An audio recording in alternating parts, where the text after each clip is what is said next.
โอเค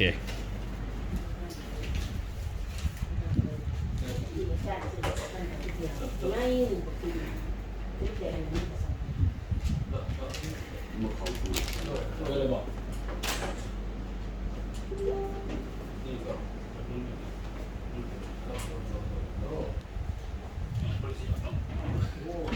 โอ้ยจะคือเสียของเจ้าเนาะของข่อยมันต้องใส่สายใส่ซิกเนี่ยไม่ได้เสียไปเลย น่ะนี่เด็ก ไม่บ่อยเลยต้องใหญ่เลย ก็ชุบเลยภาพเสร็จฮัลโหลฮัลโหลโล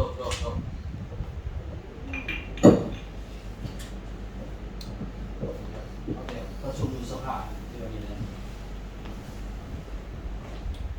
ฮัลโหลชัดเจนเนาะคือว่าเรื่องงานเขาเลยเนาะก็คือการแสดงความนับถือเนาะยังนำของเขาเนาะ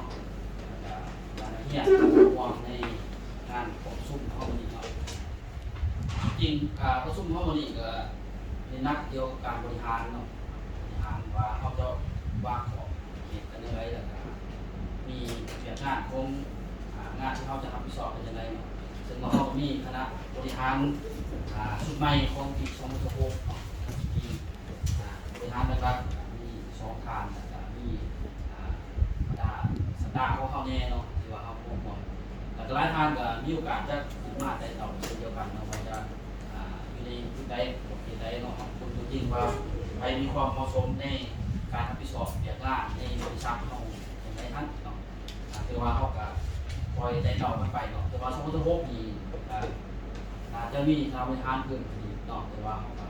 เห็นในจะได้จะเกิดขึ้นท่านเนาะสายการในการที่เขาจะเคยไว้2016เนาะว่าคือมันนี่มีการในการหมอกไม้ในเปียท่าของเขาเนาะซึ่งจะผู้เก่าและผู้ใหม่เนาะว่าเขาจะมีการแต่งตั้งหมอกไม้กันได้เนี่ยเนาะเพราะว่าหลักๆคือบริษัทของเขาเนาะจะนิ่งเกี่ยวกับโครงสร้างที่ใหญ่ลูกค้าหน่อยโครงสร้างใหญ่5หน่อยอะไรก็คือเขาจะหมอกนาเวียเนาะในการรับผิดชอบการดูแลจากคณะบริหารหรือว่าคณะบริหารสุดๆเนาะกับลุ่มสู่บริหารเพื่อรับผิดชอบคณะคือที่ฐานนี้เนี่ยเนาะจากบริหารก็ลุ่มสู่คณะของกรรมการที่รับผิดชอบกรรมการก็ลุ่มสู่ผู้หนาหน่วยรัฐาสันเนี่ยผู้ใดที่รับผิดชอบกับเป็นหน้าที่ให้มันรอดแล้วเอาง่ายใช่เนาะเขาบอกไม้ยังไงกับให้มันรอดตามกระบวนการของบอกไม้ฮะเนาะก็คือตัวอย่างในงานของเขาที่จะเกิดขึ้นเนาะที่จะเกิดขึ้นเพราะว่าจะเป็นงานแกล้งสิเนาะเป็นพวกเอวัตสิเนาะถึงเราวันที่4นี่แหละคือว่าจะ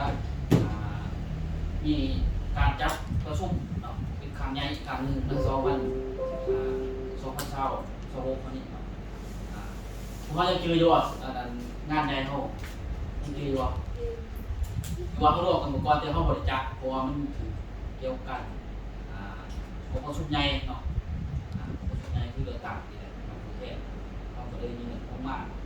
เป็นเดือนที่นี่เป็นเดือนที่3นี่สันว่าเขาจะได้มีการหมอบไม้ซึ่งว่า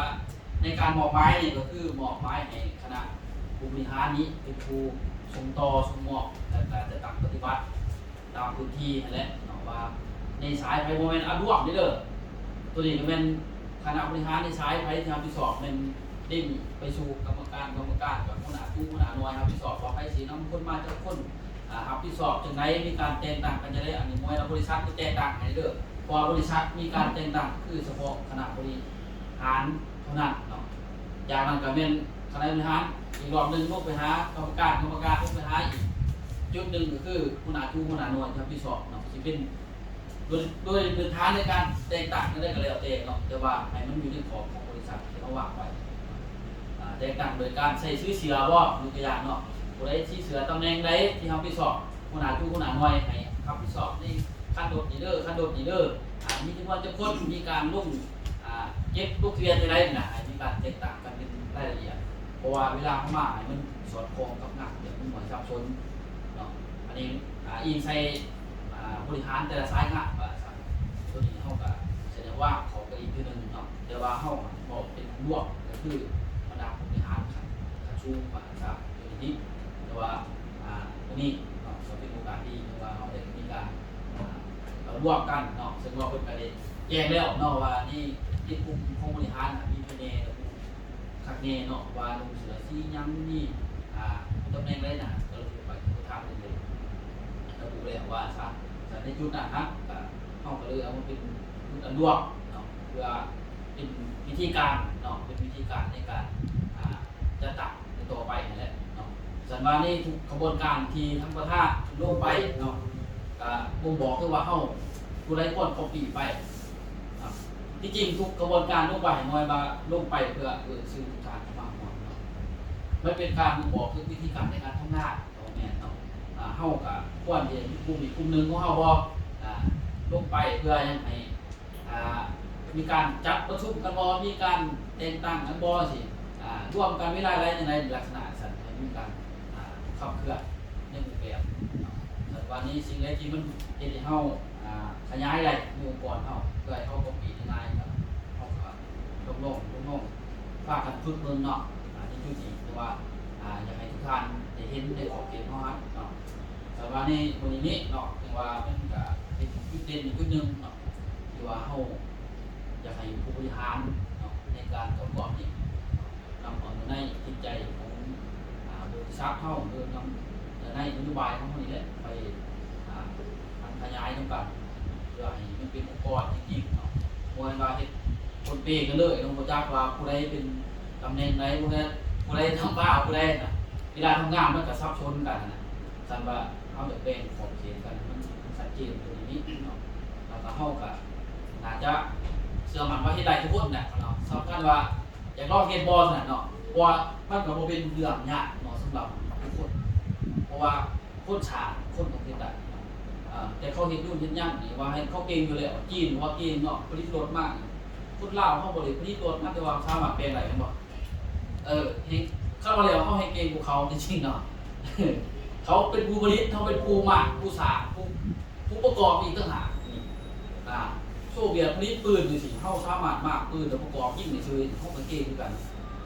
เขาเป็นผู้สร้างแต่เฮาสามารถมากออกไปเฮ็ดได้จังซี่น่ะแสดงว่าเฮาก็เป็นคนบ่ธรรมดาเช่นเดียวกันน่ะบ่แม่นว่าเขาเป็นผู้ผลิตแต่เขาเก่งนี่เนาะเขาก็เฮ็ดเก่งกว่าจริงๆน่ะแต่สำคัญว่าเฮาลองเฮ็ดบ่นั่นเนาะเฮาลองเฮ็ดบ่เฮาลองฝึกในการมีความเพียรในการทำงานของเราถ้ามันมีความเพียรตัวนี้มันก็เฮ็ดให้เฮาเกิดกับประสบความสำเร็จหรือเฮ็ดให้เฮาสำเร็จสำนาญในเรื่องงานนั้นเนาะที่เฮาปฏิบัติเนาะอย่างนั้นก็คือไม่ได้ทำว่าการเฮียนเท่านี้แหละเนาะการเฮียนการปานการสานเฮาเช่นเดียวกันเนาะเฮามีความเพียรกับมันเฮามีทัศนะที่ว่าเป้าหมายชัดเจนกับมันก็มีเป้าหมายชัดเจนกับเฮาเช่นเดียวกันเนาะมันก็ปราศจากบ่ได้ในการบางครั้งมีการท้อแท้เนาะมีการหลุดหลักทุกคิดเนาะแต่ว่ามันก็คือเห็นได้เนาะว่าหลายคนที่เขามีความเพียรมันก็เป็นคนหลักของหลายเนาะซึ่งเฮาก็เห็น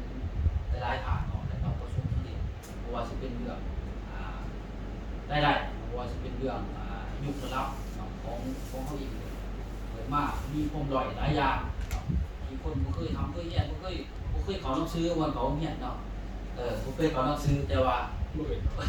ปัจจุบันนี้ได้เขาต้องซื้อ เนาะปัจจุบันนี้เกินว่าเดือนตำแหน่งหรือเดือนสั่นอยู่ที่ว่าผู้หวานเมืองเขาก็เป็นเฮามีความเครียดยิ่งในการกำเป้าของเขาเนาะนี่ก็เป็นการดีเนาะก็คือว่าข้าพเจ้าก็เป็นขาวๆไว้เนาะซึ่งว่า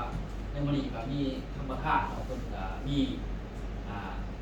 คือว่าบทเรียนเกี่ยวกับเขาอะไรโครงสร้างของบริษัทนี่แหละเนาะมีแต่เฮาก็สามารถช่วยแต่เอาเป็นบทเรียนที่เฮาสามารถไปแตกไปสารในองค์กรทั้งเอาในสิ่งที่เฮาคือข้าพเจ้าบอกในการสอนด้วยกันเนาะเพิ่นสิสอนหลายเรื่องเฮาเอาที่ซ้ำเฮาได้ประธานด้วยกันเพิ่นสิอาจที่จริงเพิ่นหลายเนาะเขียนเช็คกระดาษนี่จนได้ดึก8เทื่อเพิ่นก็เบิดว่าซะเนาะในบทอีกหลายเนาะตามเราเฮาสิเอาสำไรซ้ำเฮาเฮานี่อยู่ซ้ำนี่เฮาเอาซ้ำนี่ออกมาให้มันเกิดขึ้นให้ได้เนาะ ไม่เอาไปแล้วเงินบ่เกิดมีความหมายกับเอาซ้ำเลยว่าเห็นได้มามันเป็นผลประโยชน์สำหรับเฮานั่นคือการเอาถึงของว่าซะ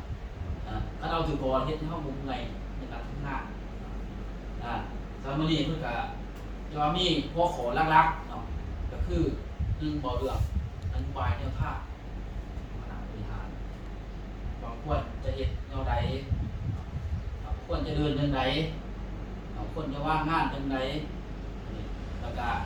ควรเฮ็ดจังไดว่าการทำงานของผู้บริหารให้มันเป็นตามระเบียบบ่ให้สร้างกระบวนการเพื่อมาเป็นผักซื่อๆเนาะแต่ให้มันเป็นเรียกว่า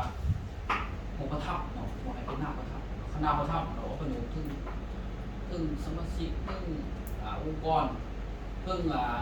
เรียกว่าผู้ขาประจำพอก็ได้เนาะแต่ว่าต้องให้เป็นองค์ประทับนี่แหละแล้ววันนี้เราเป็นเสด็จว่าส่งต่อให้เฮานะครับบ่ขโมยเนาะว่าสิได้น้อยคือหลายก็แล้วแต่เฮาเท่านั้นเด้อสำคัญว่ามีการจดการแต้มเนาะทีนี้การจดแต้มก็คือ1เฮ็ดให้เฮาพัฒนาขึ้นในการวิจักในการสื่อสารโปรโมทในการสื่อสารกับนโยบายของบริษัทนโยบายบริษัทก็คือบอกแหละมันก็เป็นอันสำคัญบางคนเป็นของผู้บริหารเถอะบอกว่าที่ว่าบริษัทที่มันเป็นนอนเนี่ยเราเข้าบริษัทท่านบริษัทก็เห็นเข้าคือระดับต่ำลุกนุ่งเสื้อนุ่งสูทงามของงามทำสื่อคุยยังบุญเลยนี่อันนี้บอกจริงๆเนาะหลายกรรมการเขาเนี่ยหลายคนที่ว่าใส่สูทงามไทยถูกค่ะไปว่าซื้อบริษัทก็ยังอ่านบทถึงตัวนี้เนาะการสื่อสารก็ยังบอกโปรเป็นตัวนี้แต่สำคัญก็คือความเพียรถ้ามีความเพียรอยู่ในการใส่ชีวิตความแบบบริษัททุกกันมันก็จะให้เขาพัฒนาหลายๆว่าเนาะกรรมการหลายทางมากงวมเท่าเอาไงครับนับจะดู1จังหวัดปัจจุบันเนี่ยดูหาเนาะมันดูหาเนาะแต่เมื่อเราคนสิเกมผู้คนเนี่ยแต่ว่าก็ย้อนว่า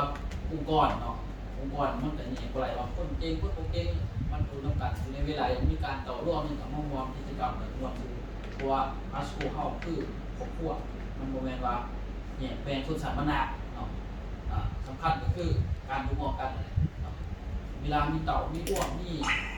การสื่อสารเรื่องของบริษัทเนาะเฮาสามารถเขามองกิจกรรม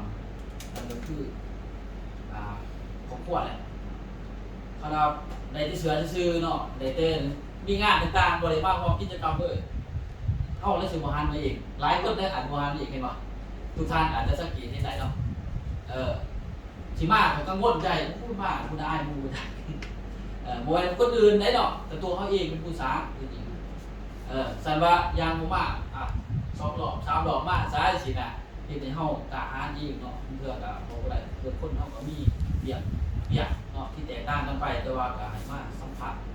ในนโยบายของบริษัทเพราะบริษัทมันจะเปลี่ยนแปลงตลอดเนาะ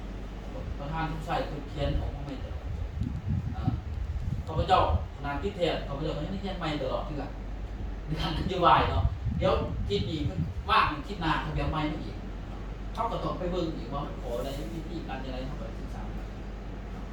ตัวนี้ก็ว่ามันบริสุทธิ์เนาะบริสุทธิ์เลยว่า